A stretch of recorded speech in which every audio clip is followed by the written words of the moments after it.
my friends. Welcome back to another episode of our podcast, where we dive into casual conversations to help you learn English in a fun and practical way. I hope you're ready because I promise today's podcast is going to be not only interesting, but also very informative.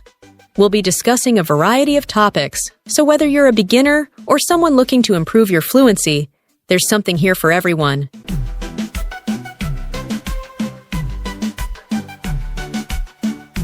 So, welcome Robin and Jessica. Today's podcast topic is extremely important. Yes, it's important. I must say the topic is going to help our viewers. What's your thought on that, Jessica?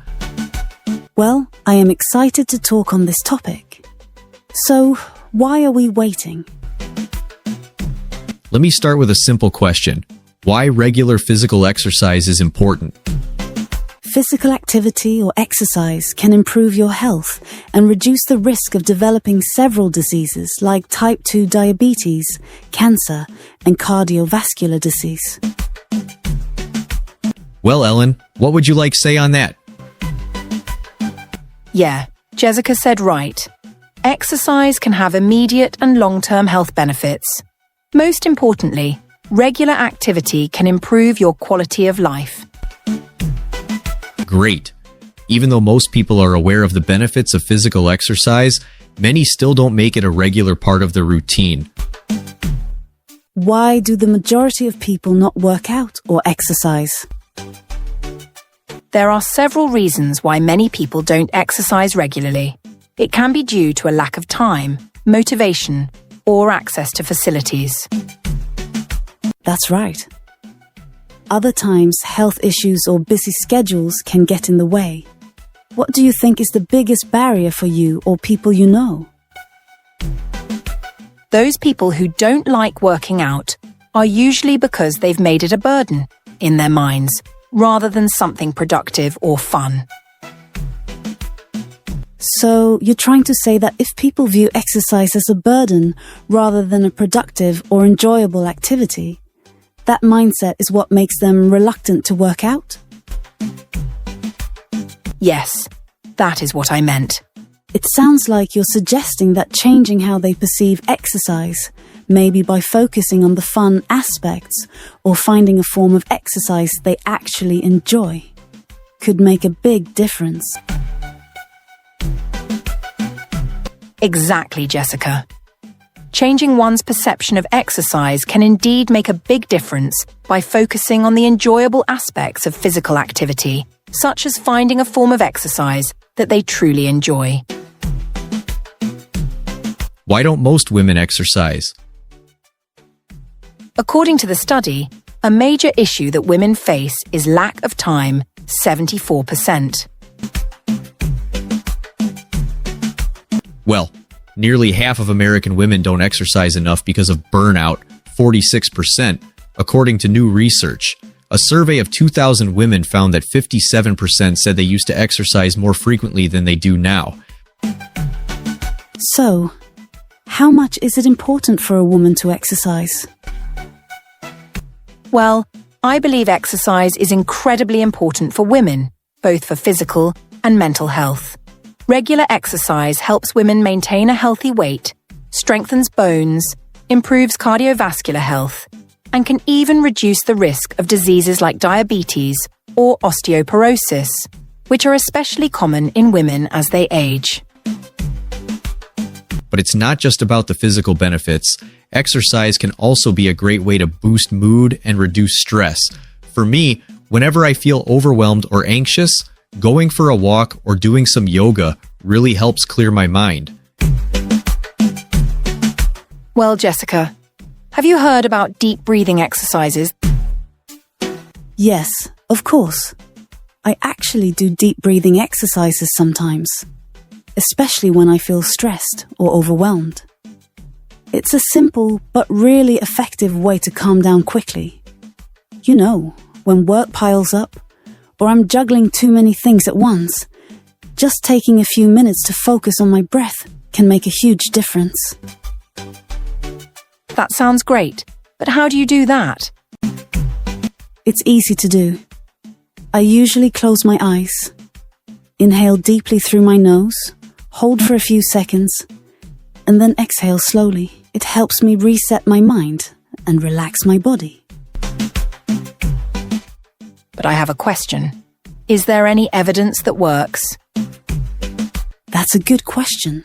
Deep breathing activates the parasympathetic nervous system, which is responsible for the rest and digest state of the body. Studies have shown that practicing deep breathing can reduce levels of cortisol, a stress hormone, lower heart rate, and reduce symptoms of anxiety and depression. Hey Ellen, it also helps improve focus and mental clarity. Deep breathing increases oxygen supply to the brain, which can enhance cognitive function and improve focus and memory. A study published in the Journal of Neurophysiology showed that slow, controlled breathing improves attention, mood, and emotional regulation. Well, a study published in the Journal of Sleep and Breathing explored how slow and deep breathing exercises can improve sleep quality, particularly in people with insomnia. The research indicated that slow breathing at a rate of 4 to 10 breaths per minute for about 20 minutes before sleep activates the parasympathetic nervous system. Wow, I'll practice breathing exercises before sleep every day. By the way, I've noticed that some people go through their entire lives without exercising. That's an interesting point. I also have seen that many individuals live long, healthy lives without following a strict exercise routine. It seems that factors like genetics, overall lifestyle, and diet play a significant role in determining one's health. However, it's essential to remember that regular exercise offers numerous benefits beyond just physical health, such as mental well-being and overall quality of life. So, can we talk about which exercises can be done at home for both males and females? Well, home exercises can be really effective for both men and women, and the best part is you don't need fancy equipment to get started. You can break it down into different categories like strength, cardio, flexibility, and balance exercises. You are right, Ellen. For example, push-ups and planks work well for upper body strength, and they're equally beneficial for both men and women. Squats and lunges are great for legs and glutes, helping build muscle tone and strength. Lastly, I would say about cardio. Simple things like jumping jacks, burpees, or even a quick run in place can get your heart rate up.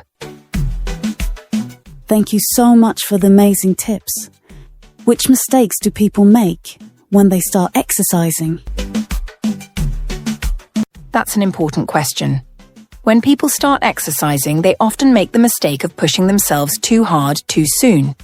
It's important to start slowly and gradually increase the intensity to avoid injury. Being dehydrated is one of the biggest mistakes I see people make when they are at the gym.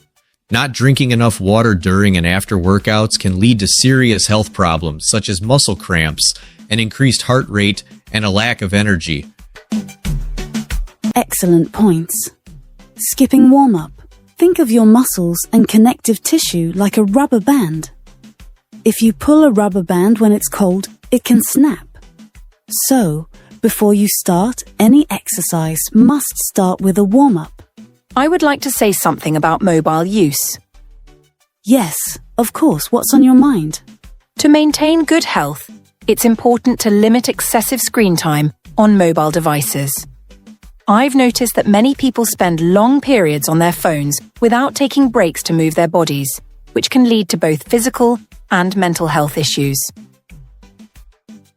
I've also been dealing with back pain lately. I spend long hours working while sitting in a chair, and it's really starting to affect me.